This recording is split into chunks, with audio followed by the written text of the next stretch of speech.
Hello everyone, this is Dr. Ayushi and welcome to The Social Doctor, a platform for the doctors by the doctors, where we discuss journeys and experiences of, of medical professionals. And today we have Dr. Dixit Garg with us. He is an associate consultant in cardiology department in Narayan Hospital, Gurugram. Welcome, doctor. We are so happy to have you on the platform. Hi, very good morning to you. Yes. Good morning to you as well. It's a pleasure for me to be on this platform. Yes, thank you so much. So can you please tell us a brief about your journey, what was it since the start? Yeah. So I did my undergraduation, my Mbbs from Bangalore Medical College, Bangalore. I cleared my All India PMT in my first attempt, and I got through Bangalore Medical College. After doing my MBBS, I had a rough patch after that. So we'll talk about that, of course, the journey part. But to brief you about the journey, I had a rough patch, and so I decided to take a path less trodden.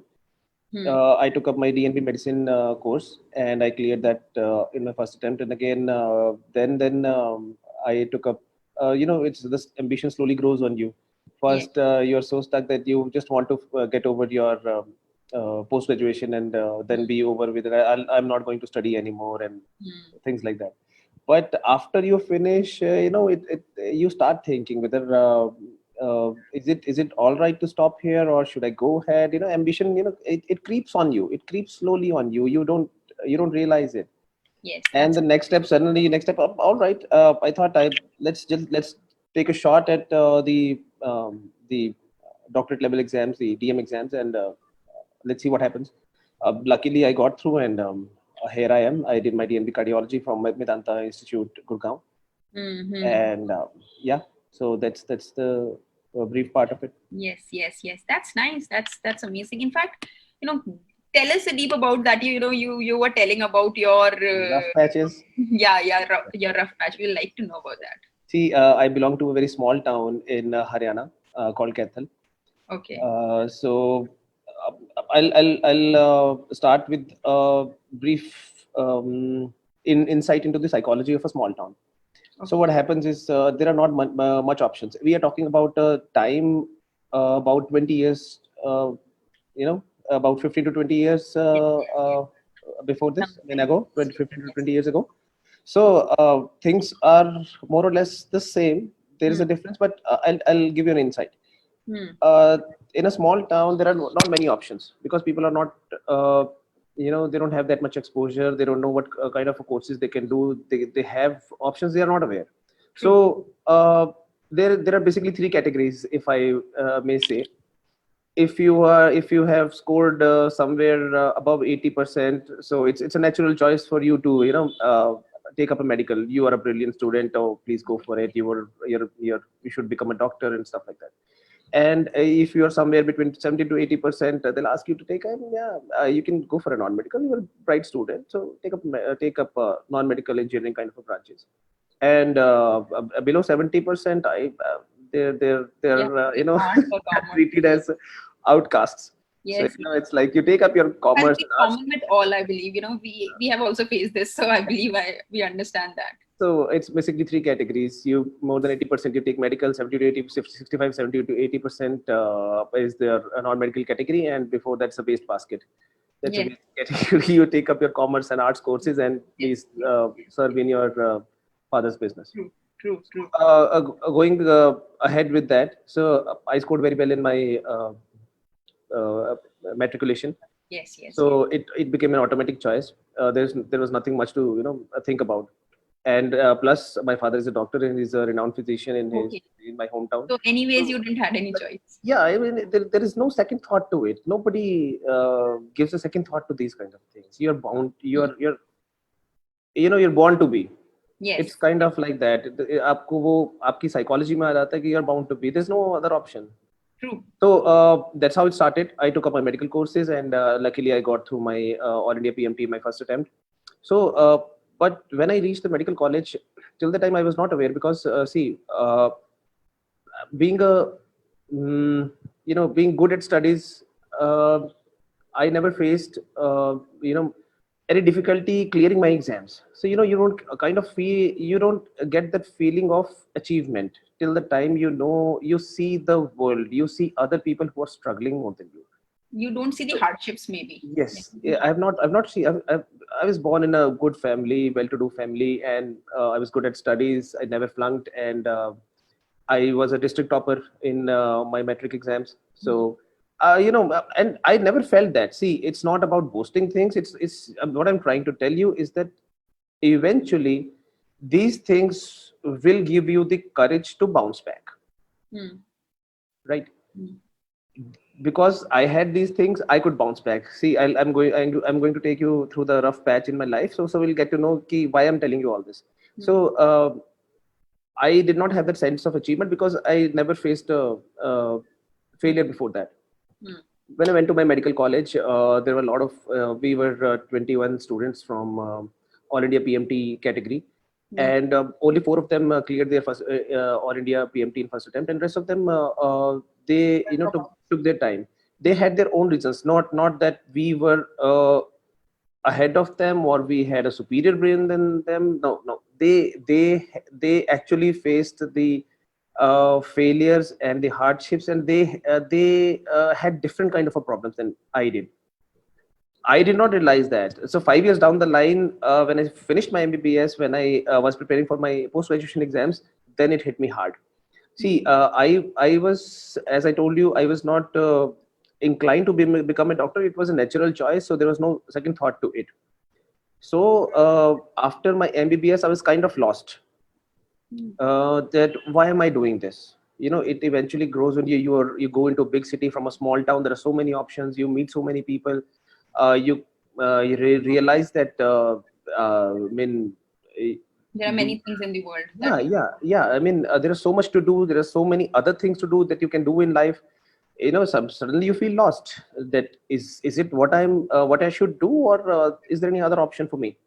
So, but unfortunately, honestly, I am not good at any other thing. I am not good at any other thing. that was the good part for you, you know. So yeah, Otherwise, you would have got lost. so after wandering around for 2 years trying to prepare for my PG, I couldn't clear it. Then I made up my mind and that I have to do something else. So I took up a job and then started talking to people about what to do. Then they suggested me another option to take a see the traditional route is to do a MD medicine, Yes. master MD or MS degrees. So somebody suggested to me that you can take up the DNP courses, which are which have the same value, but they are conducted in a private institute. So Hmm. I was not being see. I was from a government medical college, and Hmm. I was a little reluctant to go for a Right. private institute because there is a stigma attached to it that there is not much teaching and you won't get to learn that many things, and once you're done, there's no going back, right? it's Yes. it's not like कि आप पहले DNP कर लो and then again appear for exams and do your MD, and you cannot keep on doing this. Definitely. Yes. So it was one time decision. So ultimately I took my time and I said there is no other way. I have Hmm. to bite the bullet. There is no other way to do it. I was not good at it. See, it's all about that self realization. Hmm. I faced my failures, then I had to bounce back. I banked on that thing that I'm good at studies. I had to look for my strengths, so I took up this path, DNB medicine. Right. And honestly, before that, there were a lot of apprehensions before joining this course, because people now they're taking it up, but 6 years, 7 years down the line, uh, it was a dead end. People did not used to clear those exams, so everybody said that you are taking this, you are getting into it, but you're not going to get out of it. So Hmm. it's like either way I'm not going anywhere, so let me give a shot. Hmm. So I took up the course, I completed it, and I cleared my theory exams in my first attempt, and again then practicals. So So it it was good for was you that way. yeah. So it was kind of a redemption for me that finally I could not take that traditional route, but then it was also not easy. The other path was also not easy. Everybody said you're not going to get through it, but I did it my first attempt, and all that came because finally I realized that my strength my strength is my study. I'm good at studies. Mm. Yes, yes, So the format may not suit you. The MDMS format may not suit you, but if the other format suits you, you can still go for that. yes, yes, yes. So, and then after that, I was not apprehensive anymore and took up my DNB exams, and I cleared their DM exams, DM exams, and I cleared those two. And then I took up my DNB course, DNB cardiology course in Vedanta Institute, and here I am now. Hmm. No, that's amazing. It's it's a story that many people who are preparing for the MDMS and who are looking forward to go post MBBS, it's inspiring for them, because Yeah, this is something I believe many people face. In their yeah, PP examination, it yeah. is difficult. It's not easy to It clear. hits you hard. It hits you pretty hard. Yes, yes. Graduation comparatively is Yeah, easier, yeah. definitely, but PG is difficult. So, really happy to know about your story. It inspires me as well. Thanks a lot. So, I hope why? it's all about believing. You know, it's a story of redemption, and Yes, not for the world, but for your own self. your own self. That Yes. you can do it. You can still do it. It's not that everything is lost. You can still bounce back. You may have to take a different route, but you will get there. You'll Yes, get there. yes, yes, yes. So while you were facing hardships, you told that you were looking for opportunities. Yeah. You were looking for what can you do, what can you not do. What are the other opportunities that you felt, and as well as is there any opportunity in cardiology department as well? Post MBBS, if people can do something, or other opportunities post MBBS if people cannot clear MDMS. What are the opportunities that you feel are good for people out there, for students out there? Let's first talk about the opportunities post MBBS. Then we'll take up the cardiology Yes, part. yes, yes, sure. So after post MBBS, I was suggested by a lot of people that you can take up your MBA exams, leave this medical line, and take up the MBA exams, do a hospital management, or maybe leave it completely altogether, like maybe finance or marketing or stuff like that. Anything. Then otherwise you can It go worth? out. Do you think it is worth? You must be seeing See, people around you at doing. that time I did not think it was worth, uh, because I thought I am not very good at uh, Marketing. doing jobs. Okay. Eventually I will do my own thing. Hmm. I'm not very good at jobs. I don't last very long at jobs. So anyway, so the option is good for people. See, beggars cannot be choosers. Sometimes you have to like I bit the bullet. Have to choose something. Yes, You have yes. to choose something. See, I But still, I if somebody picks up to do picks up. MBA, I Yeah, completely agree. But now when you're working in hospitals like yeah. Narayana, Vedanta, Now, hmm. you must be seeing people Yes. from MBBS and MHA doing things. So, do you think that it's worth putting in your time into it? Because students who might be at that edge, to understand to do it or not to do it, is it worth to put that 1 to 2 years into that? So Yes. something that you can give an insight on that as well. Yeah, so I feel you can go for marketing jobs and finance jobs too, because they will open up a field for you, not only for hospitals, for other sectors also. Okay. So that's a generalized thing. Uh, you may opt to go for a hospital also. A hospital, if you do a hospital management course, then you are, that's you are limiting yourself to a single field. But Hmm. if you take a finance, marketing, sales, you can work in any other department, any other company, or apart from hospitals. Yes. Beyond that, what I feel is quality management is a good field, because quality assurances have come up really big in the metro cities, and everybody wants to be, their accreditations, their quality checks. So Hmm. those departments are worth it, and you can have the medical people can have an advantage because they have a medical background. They understand the Yes. terminology. Yes. They have worked in a hospital, so they understand it better. They have an edge. Hmm. Of course, it is not going to guarantee you a job, but then yes, you have an advantage over there. Hmm. But again, I feel then again you're restricting yourself to a single field, to a medical field. Hmm. Hmm. Hmm. Hmm. Hmm. So, Yes. and apart from that, if you don't want to change your line, then you can, job is always an option, Hmm. government or private, you can always an option. But I feel eventually that does not work for in long term, Hmm. because people, doctors as such, see, I built up that background because eventually it comes to somewhere, it comes to pride. you feel that you can do better. Hmm. You Yes. may be better. So eventually, you're not happy with all those jobs, those run of the mill courses. So then you eventually people try to do some other things, Like. do a post graduation or something. Okay. Maybe take up your medical courses further, or change the line, do a post graduation. Hmm. Hmm. What I feel is, again, coming to those options, then what I feel in, if you talk about the medical sector, medical tourism is a good thing. If you can learn a language, foreign language, Hmm. especially your Arabic or Urdu, Arabic or Russian, Hmm. Hmm. Hmm. related languages, Hmm. Hmm. then you can build up a patient base in those countries. You can travel there, you can build up a patient base, gain their trust, and then get the patients here. Hmm. So Hmm. that's a good option for people, who are not inclined to pursue their medical fields further. Hmm. You Hmm. can work as an interpreter. Okay. Okay. Right? That's a nice thing. Yes. Yeah, Yes. Yes. that's a Yes. very good branch. That's a very, you get to travel.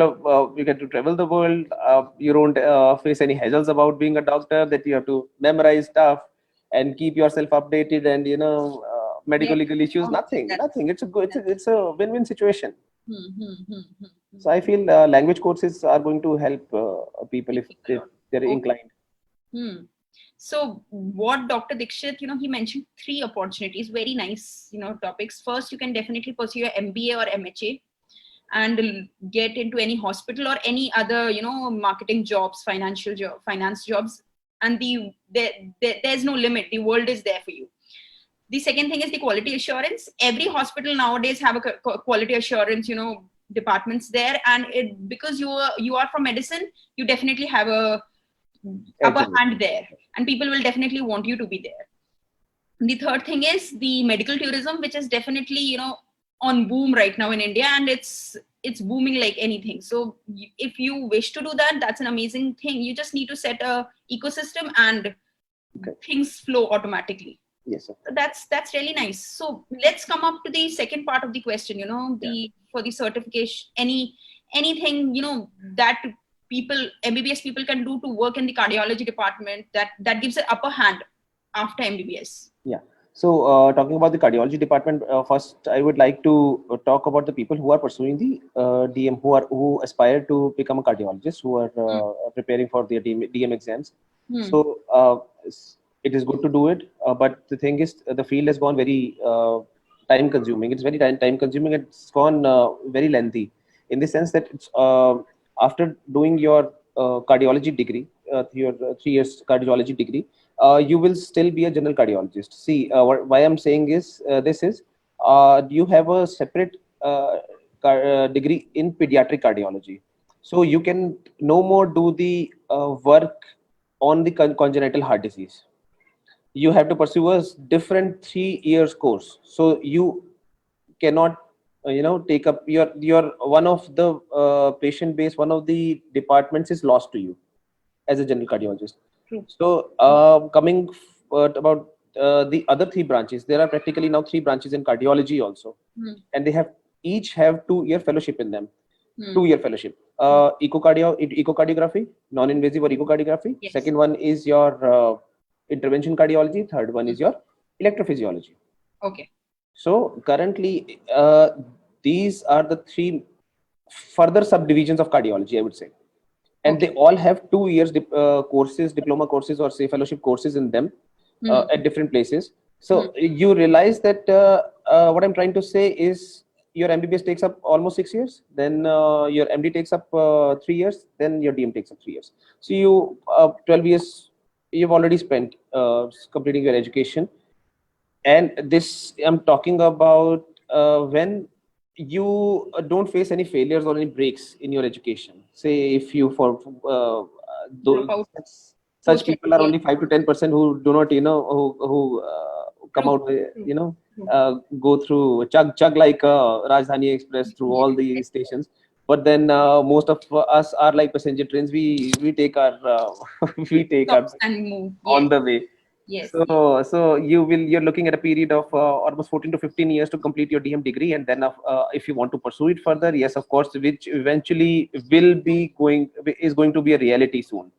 maybe 5 years down the line, 7 years down the line, you will have a separate 3 years degree course in each of these branches mentioned, in each of the 3 branches mentioned. Yes. They're already a 2 years courses, and eventually I feel 5 years, 7 years down the line, there is going to be a full-fledged 3 years degree, separate degree, further degree in cardiology in them.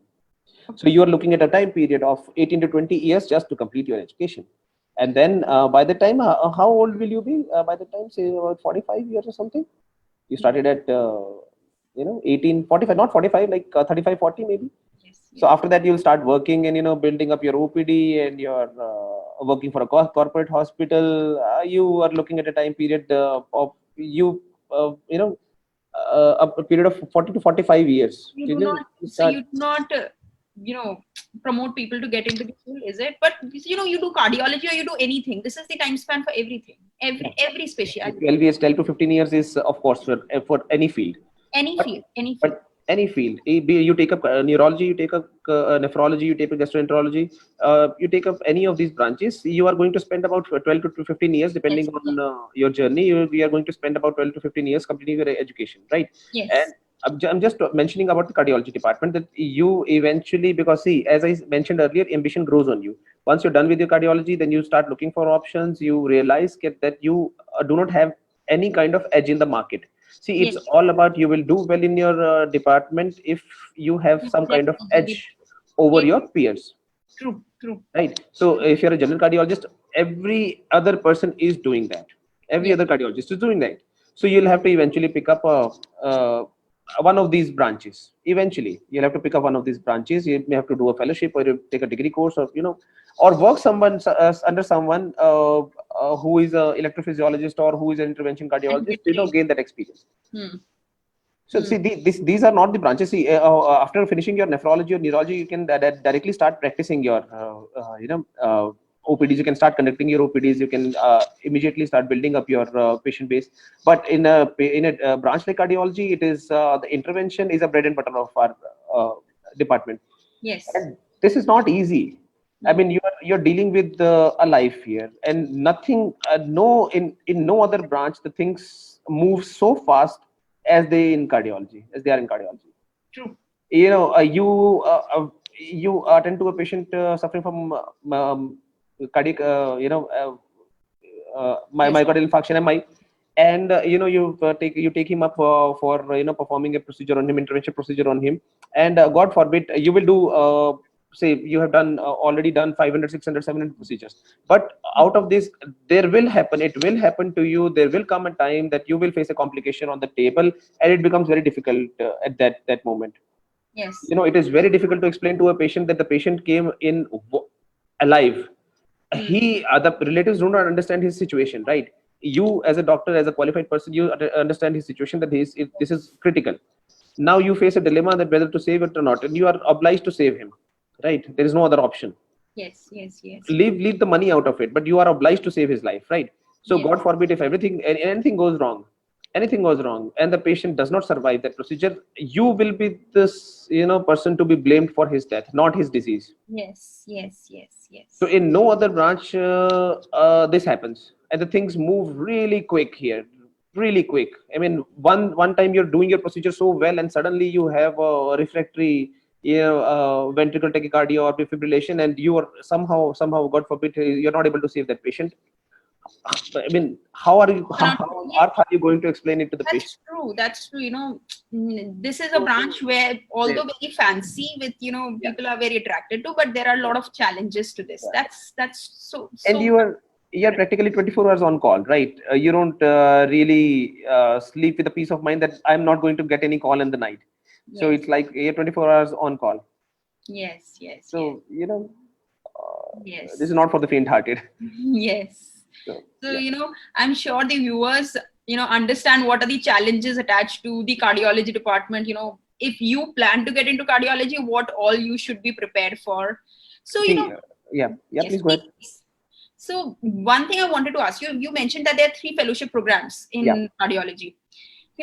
Can you get deep into it? Which one is, what you like, and which one is better, and if possible, any place which is better to go forward with? Yes. Sure.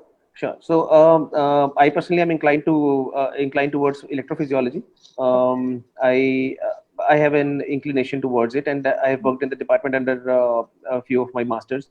So Hmm. I have got a hang of it. But then I would like to pursue a further fellowship in this field, Hmm. and not to gain an edge, as I mentioned earlier, but just for my own satisfaction. I am inclined to it. I like it, Hmm. right? Just Hmm. for my own liking, for my own liking, for my Hmm. own passion. So, Yes. but talking about the practical point of views, if you are really inclined towards intervention or echocardiography or I should not mention any of these things, because of course the choice is made for you. Sure. But Sure. Hmm. but if you are looking about, if you're talking about a future prospect, Hmm. in the sense that if I take up electrophysiology, what is going to happen if I take up this? You don't have any inclination, but you would like to do it, right? Hmm. So coming to intervention, cardiology is the bread and butter of cardiology department, so everybody is going to do it. So you'll have to have better to go for an intervention program, right? Okay. Okay. And the people who are the department, or I would say the sector which is ripe, or there is demand in that sector, is the echocardiography. Okay. There are Okay. very less people who would like to, who want to pursue echocardiography as their special further field of excellence. Okay. Okay. So because somehow it happens that people do echocardiography pretty well during their cardiology days, so they would like to go further, and they do not pursue it further. So everybody is like, ye to mujhe aata hi hai. Hmm. Hmm. But there are a lot of things, coming up, and one has to be master of it. It's no more a simple thing. Hmm. Yes, Hmm. of course one can screen for it, but then one needs an expert opinion in a lot of cases, Hmm. Hmm. right? So this is the field which every cardiologist tends to avoid. I would say 99%. If you take up a survey, almost more than 95% of the cardiologists are not inclined towards echocardiography.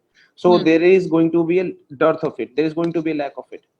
Okay. So people, yes, of course, I would suggest you, when if you want to really do well in this field and make a name for yourself, and you're not inclined towards a particular branch, then I would say opt for echocardiography.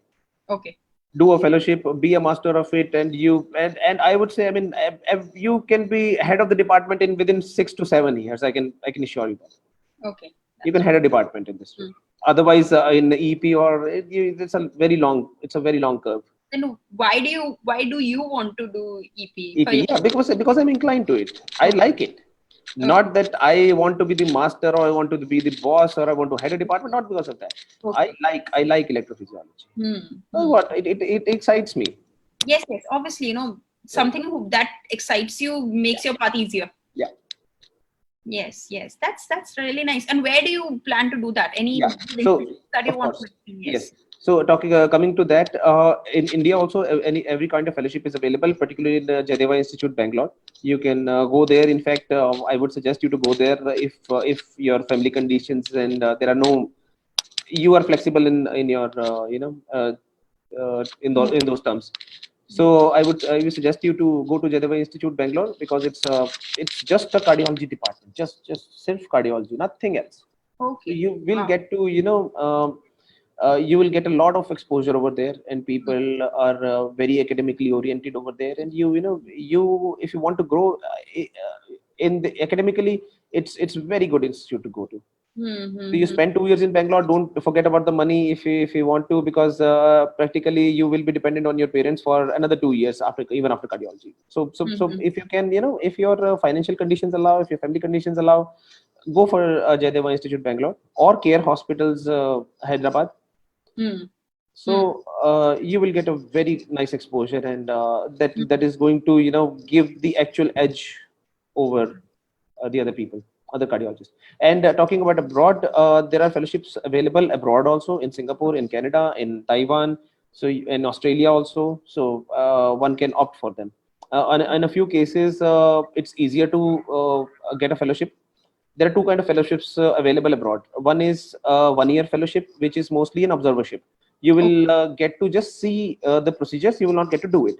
But for a full-time 2 year fellowship course, you will get a hands-on experience also. So I would suggest, if you want to do it, go for a 2 years fellowship course, not 1 year course. Yes, yes, And yes. it's easier to get into some fellowships in some countries like Canada or Singapore because they only ask you to share your resume, your interest, your general information, and there is no exam to clear before you take up these things. And yes, of course, you'll have to start the process about 1 year before you plan to go. Okay. So again, it's a time consuming thing, but yes, of course, you can go there. It is easier because there's no exam, so Comparatively you easier. just Yes, need to yes. give your There's no resume. exam to clear. Yes, Hmm. and you get very good exposure over there. Mm-hmm. So that's fantastic. That's amazing information that you have shared, sir. People who are looking forward to fellowships, it's really nice for them to know what all are good fields and where they can go. So if I ask you which institute in India or abroad do you plan to do your fellowship? Which? Of course, I'm tired of taking exams. So I will do a fellowship in a country where I don't have to appear for another exam. Okay, So okay. maybe Canada, maybe Singapore. Singapore. Okay. Because see, my wife is pursuing her career also, so I've got a waiting period of about 2 years. So Yes. let's figure out. Let's see. Yes. Let's No, see. that's nice to know. Yeah. That's a lot of information. I'm sure the viewers must be, really happy with the information that you have shared. So, any last words, you would like to say those pursuing students, MBBS, MD, who are looking forward to grow and getting their hardships, and I'm sure they must be really happy to hear you, because words like this, they really help them to boost themselves during the period of hardships. Sure. So also something that you will like to boost them and tell them, so that they can pass their journey really well. Sure. So first thing, I would say it's a journey of self exploration, because yes, of course, we all feel competitive. We all want to be ahead of the other person, but eventually in the long run you will realize that it's a journey like the movie Sultan. It's the movie is not about a person making it big in the arena. It's about getting back. It's about redemption. It is about, he wants to prove himself again to himself, his own self. And the parting words he says that if अगर जब तक आप नहीं आपको तब तक कोई नहीं हरा सकता जब तक आप खुद से नहीं हार जाओ. Yes. So it's all about proving Having the faith in your yourself. own self, right? It's not about beating the other guys, beating 10, 15 guys, 20 guys. Oh, I'm the top of the class or thing. It's about what you want to do and have you made it there, right? So what I feel is there are basically three motivations to pursue a career. First is pride, second is money, third is accidental, like me. So let's not about the accidental. Let's forget that. Talking about the pride and the money factor. If you want to go for the pride, pursue your proper channels, MBBS, MD, DM, and for the fellowship, and forget about the money. Right. And if you want to go for the money, there are always you can it's going through proper channels, of course, lengthy, and you have to look for something else. So as I mentioned earlier, the other courses in which, say, interpreter, you can work as an interpreter, you can build up a patient base in other countries, work in a medical tourism, work as a quality assurance thing. So those are the things which Which will you give should easy money, which will give you easy money and will want you to. Yeah, because see, no, not everybody is in here is in this field for excellence. Yes. Eventually, like I did realize that I was not meant for it. I was accidentally here, but now I was here. I had to do it. Yes. So yes, a lot of people here Yes. who are accidentally here, and eventually they realize that this is not the thing they want to do further. True. No, So that's it's all about understanding your own self and be true to your own self. That's amazing. That's something that's also a life lesson, I believe, for everyone, whether in medicine or not. It's a life lesson that you just need to grow and get better yourself. Of course. So thanks so much, Dr. Dixit. It was so amazing and so nice talking to you. I'm sure everybody must be really happy. And please do share this inspiring story and with your friends and colleagues. I'm sure they might be so inspired listening to him, as well as, so much insights about fellowships and all. Please do share this. this will help so many around you and as well as inspire them. Thank you so much. Thank you so much, Dr. Dixit. It's Thank you, Aishi. so nice to have you on the Social Doctor. Thanks for providing me this opportunity and listening to me patiently for half an hour. I don't know whether you actually listened it or not. But no. It was really nice. It's really nice. Thank you so much. And, so stay tuned, everyone. Next Sunday will be an amazing, another interesting topic and another interesting person with a new interesting story. So stay tuned for the next Sunday as well as, and share this with your friends and colleagues. I'm repeating it again because I really loved his story. So thank you so much, sir. Like for you from me. Yeah. Yes. Like and share as well. Yeah. Bye-bye. Bye-bye.